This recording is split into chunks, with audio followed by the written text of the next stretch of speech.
နေစကားဒီကိုတနာကိုကောင်းလာတယ်ကိုယ်ငါကောင်းမြတ်အမိထုံးပါပဲညီလိုပုံစံမျိုးနဲ့ငါတောင်းငါလုံးဝမပေးစားနိုင်ဘူး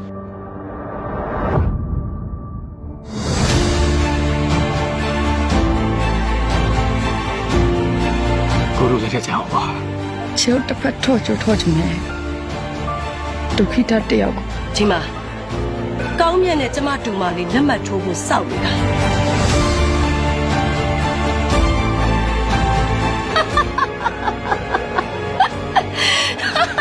သူ့အကြောင်းကိုတော်တော်အသိဆုံးတယ်သူကလေတိတ်ပြီးတော့အချစ်ကြီးတာအသားရဲ့ ဒါကျွန်တော်ချစ်သူပါကျွန်တော်လက်ထက်ယူမဲ့အမျိုးသမီးပါဆိုပြီးလက်မထောင်ကောင်းမဟုတ်ပြီကိုပြောနိုင်မှသိချင်တာ